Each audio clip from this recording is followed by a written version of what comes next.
Okay, welcome everybody to attempt number 2, number 3, number 5, to streaming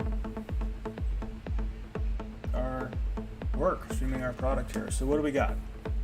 Today we are looking at economic surveys, in particular an index we made trying to combine a couple different kinds of economic surveys to figure out what's going on in the US economy.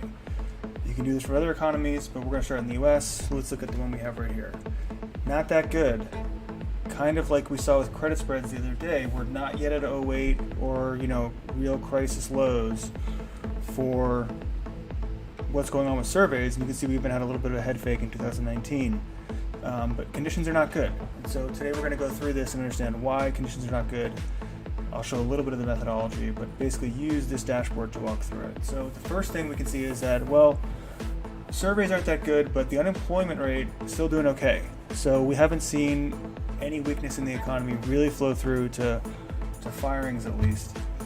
If we go and look at the chart that has a bad axis label because view mode doesn't work, this is the blue line's consumer confidence, and the red line is U-Michigan consumer expectations. And confidence is staying in there. It's down a bit. Expectations are going down. Why are expectations going down? Well, we think expectations are going down because real household wage growth is collapsing. Not really collapsing, but it started to fall. And that generally happens in a recession. At the end of a recession, you have inflation rising, demand falling, real wages going down. Big reason our indicators are going down is because when you look at corporations, these are a little zoomed out. We're going to zoom in a second. I'll move it over here. So we can do that. This is an edit mode. That same thing.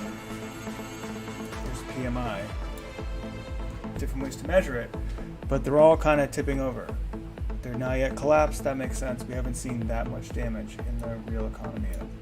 So this is a very quick just run through to kind of look and see where we at in surveys, and a lot of charts that look the same. Some charts about facing how households are doing, which are saying households are doing okay, although corporates are looking through the tightening. You can play around with this and see if using these surveys helps you trade assets. Kind of. You can see from 2011 to 2017, you can think this is a great system because you missed the blowout in 2008. So that's why long back history helps. And then lastly, I think that this is the chart from yesterday.